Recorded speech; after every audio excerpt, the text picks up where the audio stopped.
You're listening to the Doctor Is In podcast. This is the show where you get the best tips, tricks, and nutritional hacks to help you and your family get healthier. You'll also hear what works and what doesn't work so you don't have to waste your time and money. All right, let's get started. Hello, my name is Dr. Martin Jr. And I'm Dr. Martin Sr. And this is the Doctors In podcast, and this is episode 132.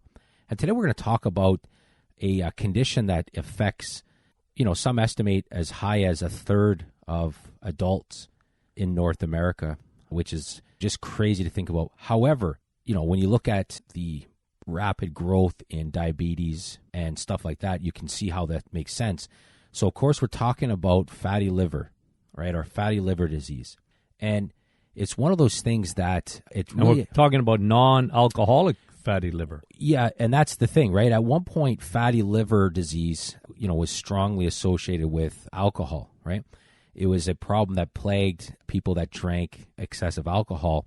Now, that's not the case anymore. Non-alcoholic fatty liver disease has overtaken by a large margin, when it comes to the diagnosis of liver problems. It's such a common issue.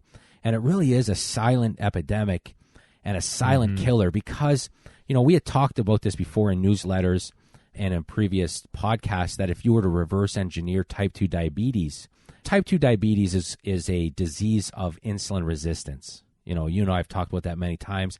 It's not a disease of high blood sugar. That's a symptom. And one of the problems with the current management of type 2 diabetes is it's treated as a disease of high blood sugar. So a lot of the mechanisms and a lot of the treatments that they use in place is to simply they manage your blood sugar, then when it really is a disease of high insulin. Now, it's funny, you and I did a presentation not too long ago. We did online webinar, and we had a ton of people on there. It was a lot of fun. And we were talking about lowering insulin. And then in the questions, one of the ladies that was on the presentation typed into the question box, and it was like a light went on. She was a type 2 diabetic, and, we were talking about the mechanisms of having high circulating insulin, and she kind of just all of a sudden typed in, it wasn't even a question, just kind of like, why, if insulin is elevated, if it's a problem of high circulating insulin, am I taking insulin to treat type 2 diabetes? And our answer to that was, well, exactly. It's treated to be managed, and it's treated to be made worse in a lot of ways, right? But anyways, that's kind of off topic. But if you were to reverse engineer type 2 diabetes and go all the way back to the beginning, one of the first steps that happens is an accumulation of fat in the liver. Yeah. And that starts off a process, right? Because, and, maybe we should even go back one step before that just to give an overall, a real good picture of what's actually going on. Because, you and I, we can kind of simply give a real simple explanation without getting into too much because it can... We don't have to get into the weeds. Yeah, because it can get bogged down in a sense, right? But, every time you eat anything, it's eventually broken down into glucose. Some things break down a lot quicker. Some things break down a lot slower. That's where the concept of the glycemic index came from. Foods that break down very quickly into glucose quickly raise your blood sugar. And, slower foods that take to break down slowly raise your blood sugar. But eventually they all break down into... They all get there. That's right. They all get there. And, you and I say this all the time, but glucose, blood sugar, is very, very toxic. It's a really toxic problem, which is why it's really tightly regulated. Your body regulates very tightly blood glucose. And you have 3 hormones, basically, that will bring up your blood sugar levels, and you have one that brings it down, right? Yeah. And, of course, we're talking about insulin. Insulin does a few things, and it lowers your blood sugar levels. Now, it's interesting because when you eat any food and it's broken down into glucose is a fast-acting fuel. You either burn it off right away, or you throw it into storage, right? You have to throw it into storage. And there are 3 places that you can store that glucose, right? So you either burn it off, or because you can't leave it in your blood because it's toxic. You don't want high blood sugar because that could be dangerous. You don't want low blood sugar because that can be dangerous. So your body has to get rid of that high blood sugar, so it has to store it. And the three places, of course, one is your muscles. Muscles can store anywhere between, depending on the person, the amount of muscles they have. But let's just say 500 grams of glycogen. Glucose is converted into glycogen and then stored in your muscles, right? I mean, that's one place. But what happens if your muscles are full already? And a lot of us have full glycogen storage of our muscles because we're not exercising. We're not burning that off, right? We're not making more room, right, to be stored, right? And that's why, just as a little aside point that you and I talk about it all the time, we always talk about, okay, well, what's the best exercise? Hey, go for a walk. You've talked about that. That'll lower your blood sugar, what, by a half just by going out after a meal? Yeah, there was one study that shows that 90 seconds of walking every 30 minutes of sitting will cut your blood glucose levels in half. Yeah. So, I mean, move around, right? Yeah. Go and for a walk. Even after a meal. Yes, at nighttime, that's what they say. A long, brisk walk after a meal at nighttime lowers blood glucose. Yeah. But if you want storage for muscle and you want to put that glycogen into your muscles, you better have muscles, right? Because there's a lot of people. And look, we're not saying not to do aerobics or whatever. A lot of people spend a lot of time doing aerobics, and we're not saying not, but we're talking because we're food scientists. We're always talking about food and the reality of the people and how we eat today. You want a place to store that glycogen, and your muscles is a great place, but you got to have, and that's why we talk about resistance. And that's one of the dangerous weightlifting exercise. Yeah, and that's one of the dangerous side effects of like a sarcopenia, right? Muscle wasting. It lowers your metabolism. It affects your insulin sensitivity. It can be very unhealthy, skinny people. Very unhealthy. Oh yeah, I mean, that's a problem, and they don't tend to get the same warnings that somebody else may get as well, right? Which is dangerous. So. Yeah, so getting back, you're absolutely right. I mean, if you want to be able to store more glucose into your muscles, you got to have more muscles to do that. Yeah. And the best type of exercises as well also will burn that glycogen in your muscles, right? High-intensity interval training. You want to burn the glycogen out of your muscles, but you don't want to go so long that you're actually breaking down muscle to fuel, right? Because that's one of the problems of long cardio is it becomes catabolic, meaning it starts to break down protein in order to get the energy from protein, because protein is a source of energy. It'll go right after it in your muscles. It'll eat it away. It'll kind of go at it a little bit. So if you are going to be a long cardio person, you have to be consuming a ton of protein just to be able to do that. But so that's one of the things that happens, right? So you can't use that glucose for energy right away, so you throw it into your muscles. But when your muscles are full, another storage unit for glucose is your liver. Yeah. And the liver stores about 100 grams, depending, plus or minus, whatever.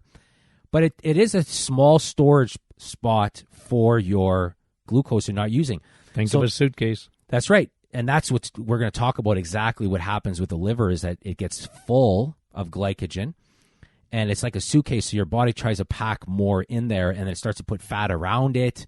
I always kind of give the example of a family going away on a trip in a minivan.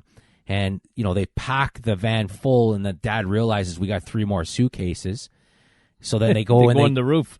They go on the roof, and they tie it around, and that's kind of what happens to your liver. The liver gets full. It's a great analogy because it's really true. Yeah, the liver gets full, and then the body starts to strap on more fat, and it gets fatty liver. And then, of course, the third option, so once your liver is so full, is you can always make more fat cells. So that's the third place where fat gets stored. Not fat. And I love glucose. This, just an aside, because you said this to me one time, and I have never got it out of my mind, because it's something that, when you talk about being tightly regulated blood sugar and how your body just will not allow sugar in your bloodstream. And, it's interesting because in the office, we do a urine test. And I always tell them, well, you know what? Urine is so much more accurate in terms of diabetes, because if you're spilling over, just think of it. Your body is so protective of your bloodstream of sugar, you're going to start peeing out your sugar, right? When you because they don't do that much anymore. Like, in my old days, it was blood sugar wasn't as important as was your sugar in the urine. Like the old-fashioned doctor used to smell the urine and know that a patient was sweet. It smells sweet, right? Yeah. You could smell that sugar. Anyway, I mean, the point I'm trying to make is when, you said this, and I've never forgot, is that because the body is so tightly, it regulates your blood sugar so much, it will do anything to throw it into your muscles are full, throw it into your liver. But like you said, now the other thing, and this is what's happening in the world today if you look at it. Like you see it. It's a visible experiment that we see in society. What is that? People are so much bigger today.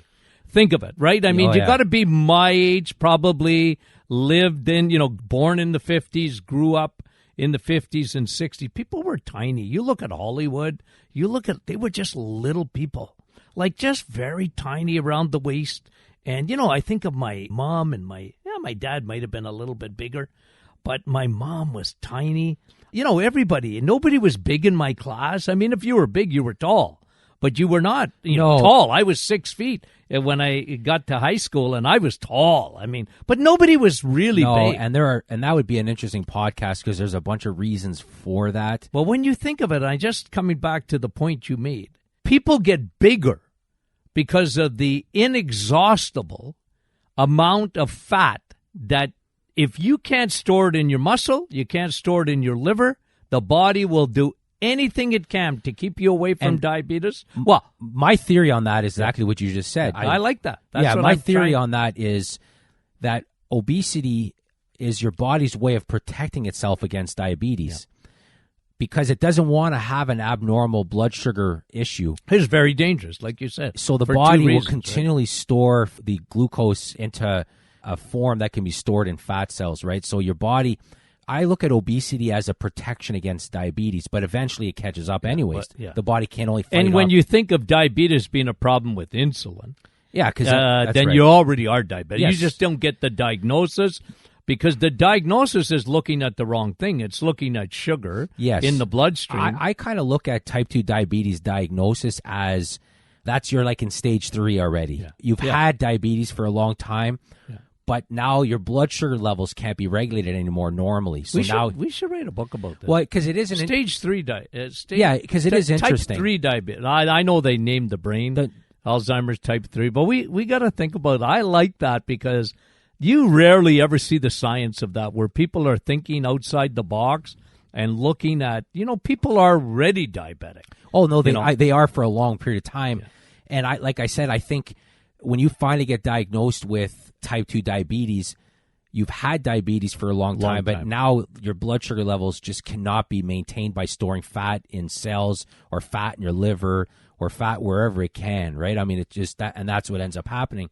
So that's going back to fatty liver. So one of the things that happens along that way is some people do not have the same ability to make fat cells as somebody else does. Some people have an amazing ability to make fat cells, and that's an amazing ability the body has to protect itself from diabetes, so they make more fat. But some people that don't have that same ability to store fat or store glucose in fat cells, they pack it even more in their liver, and which means from an appearance thing, they're thinner, but they have fatty liver. Yeah, and I see that in the office all the time. And that's what happens, right? So you have a third of the population or more that has fatty liver. Some of them are thin, some of them are bigger. It doesn't matter. The liver is now full. It's like the minivan that has the luggage on top. It's packed there. And what's interesting, and this is what I find interesting as well, there's really only two things that can happen once you have fatty liver. You have two things and like that really happen. One is that the fat then will kind of circulate in the blood flow as triglycerides. Very dangerous. That's right, because then high triglycerides is an indicator that you and I take seriously, because that is, really telling you your body is insulin resistant. Yeah. You're packing fat in your liver. You got fatty liver. Yes. You might not get the diagnosis, but if your triglycerides are high, and especially women, very, very dangerous for them to have high triglycerides. The doctors want to talk about cholesterol, and we say cholesterol, schmolesterol. We don't, cholesterol is part of, if you got real bad numbers in cholesterol, it's part of metabolic syndrome, but not by itself, though, right? Yeah, never that's by the thing. itself. It's not an high issue. blood pressure, high triglycerides. I mean, there's a whole Fatty liver. Yeah, and that's the thing. Like I said, a fatty liver, the fat can go in as triglycerides start circulating, or it can stay in the liver and cause a lot of problems, right? So you and I have kind of talked about 4 factors that drive fatty liver that we see today. The amount of fatty liver. There's kind of 4 factors. Yeah. Of course, the underlying big reason is high circulating insulin, right? These people are insulin resistant, and as a result of having insulin resistance, they have high circulating insulin. And the reason, of course, is because the body is ignoring the insulin and it's not responding to it, so the body makes more insulin, and in order to get the same job done. So they have high circulating insulin, and that causes more fat storage and more fat storage around the liver. So that's one of the problems. That is the problem when it comes to fatty liver. But so aside from that, so that's the 4th one. But aside from that, there are really 3 other driving factors that we see that's kind of caused a lot of this, that why is it such a common problem today? And one is that you and I kind of call the other drinking problem, right? Because it used to be alcohol that was the driving force for fatty liver. Now it's the other drinking problem, which is high fructose corn syrup. Yeah. It sounds like a great word, but it's interesting because they discovered high fructose corn syrup in the 70s. And I like to give this a little bit of a history, because you can understand, again, if you go back far enough and you watch what the food industry did, they literally hired scientists to lie. Remember they said George Bush lied about it's like big tobacco. Yeah. George Bush lied and people died, right? I mean, that was sort of an expression. Well, the food industry lied because, first of all, they said that fat makes you fat. And so we're going to take the fat out of all foods, and eggs give you cholesterol, and meat's no good for you because we want you to eat our foods, right? And look, I don't blame them. They're in business and they did their thing. What they discovered, though, and I don't think they ever fully understood the danger of this, and that was high fructose corn syrup, because they put it in everything. It was very inexpensive. It tastes fabulous. But folks, don't be fooled for 1 minute. It's not a healthy sugar. And I hate the word as well, because high fructose, right? It's so of course people think of fructose, and fructose is the fruit sugar, and it's like, well, so they kind of tie the two together. But high fructose corn syrup is really an unbound form of fructose, which makes it cheaper, but it's also processed differently. Yeah. It's like Monopoly. It don't go past go. Like, your body doesn't metabolize this sugar and it's properly. Interesting that it is actually high fructose corn syrup is metabolized very similar to alcohol is. Right to the liver. So the liver has to do its work. And, one of the things is, you hear of a beer belly that adults get when they drink alcohol, and it's fat around that liver. And then you see kids today, they have those sugar bellies, which is a very similar, but it's like the non-alcoholic version of a sugar belly that these kids are getting. But as adults, it's not just kids that are eating high fructose corn syrup. I mean, adults, that's a big part of their diet nowadays. It's in cereal, right? It's in fruit drinks. It's in soft drinks. It's in, you name it, ketchup. I mean, they put it in everything because it's so inexpensive for them. And people drink a lot of soda. And it tastes good, right? I mean, as far as taste, it's a very, very sweet. It's very cheap for them. But it costs nothing. It increases their margins. But, I mean, people drink a lot of these high fructose corn syrup drinks, right? I mean, that's what they drink.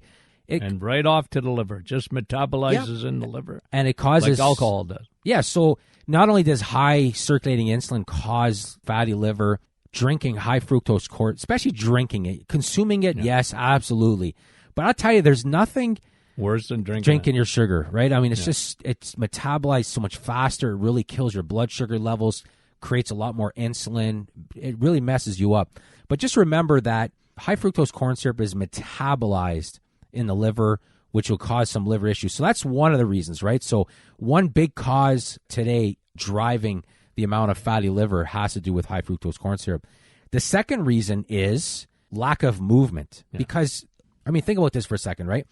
you have so much energy to burn. Let's just say you're active. You burn off that immediate glucose that's sitting there in your blood supply.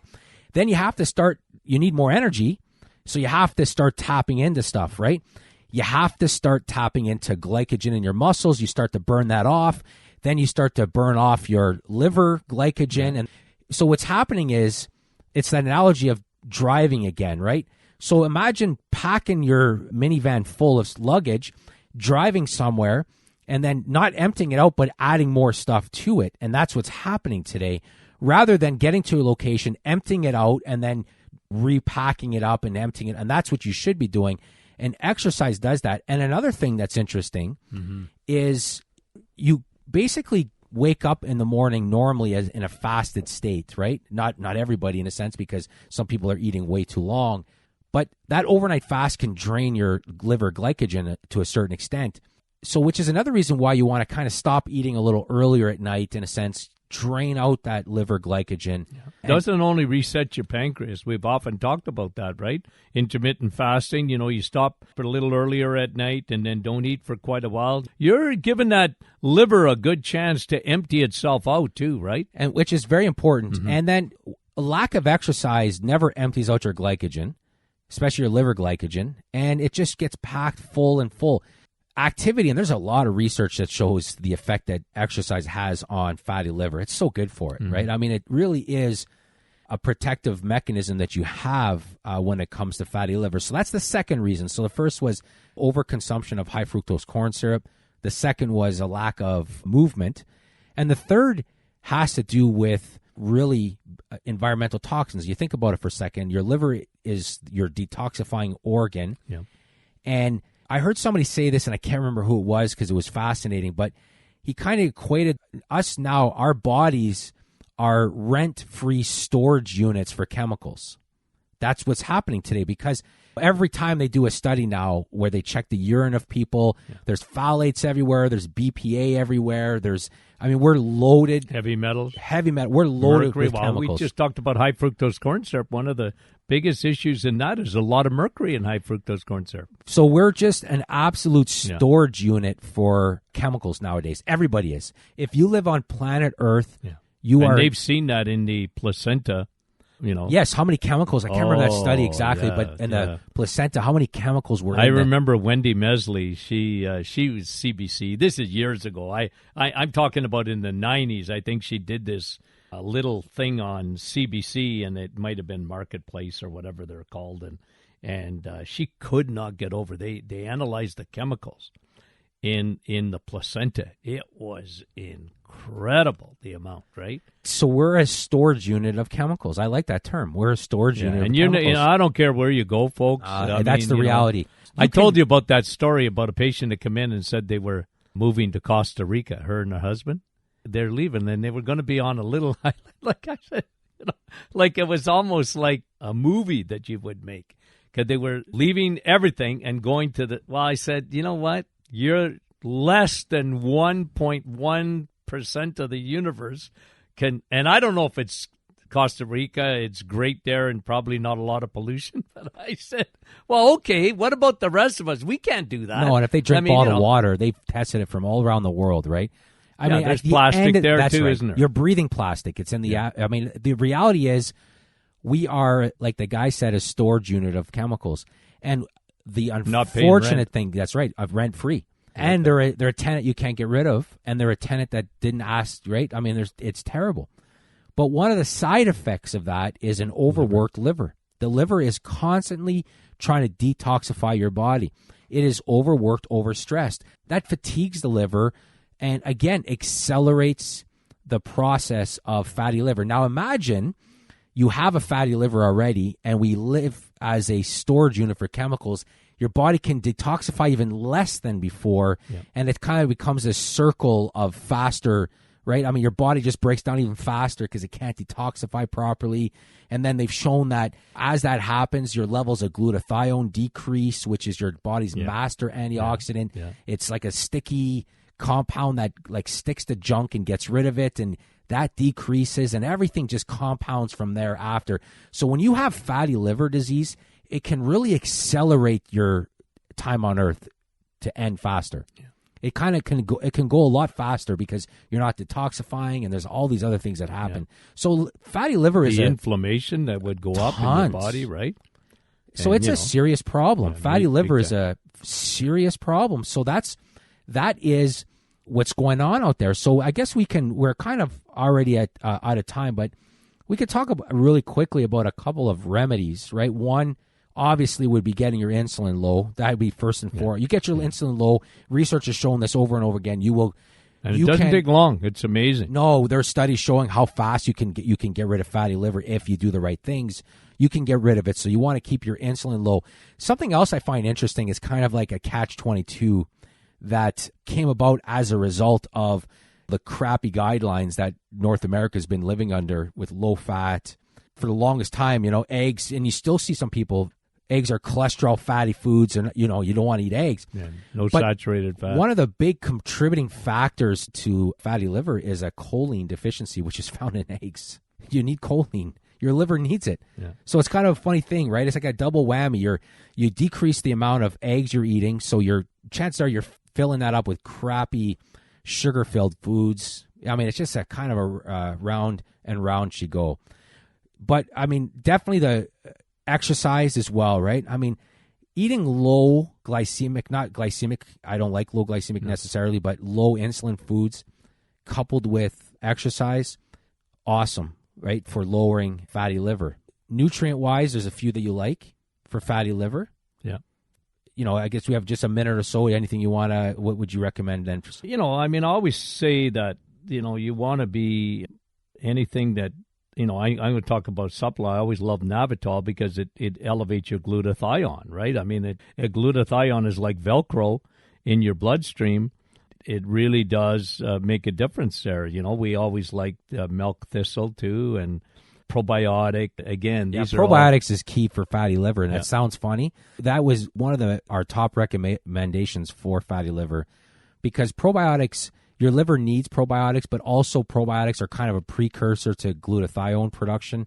So you need that. It plays a massive role in that, so you need that as well. So, I mean, there are a lot of things you can do for that, but the key, again, would be keeping your insulin low, exercising, and then probiotics and even a good antioxidant like our Navitol would be our recommendation. But again, we're out of time. We want to thank you for listening. If you have any questions, you can email us at info@martinclinic.com. You can also go to our website. If you don't get our newsletters, sign up for our newsletters at martinclinic.com. Every Thursday morning, you do a Facebook Live. Upside down sometimes. Yeah, no, I know. We still, your grandkids they get such a kick out of the upside down grandpa who starts off the Facebook Live. But I mean, that's only 50% of the time, so it's not too bad. But you can join you every Thursday morning for that. And, it's awesome. You get a lot of viewers on there asking you a ton of questions. So you can do that. Again, thank you for listening and have a great day.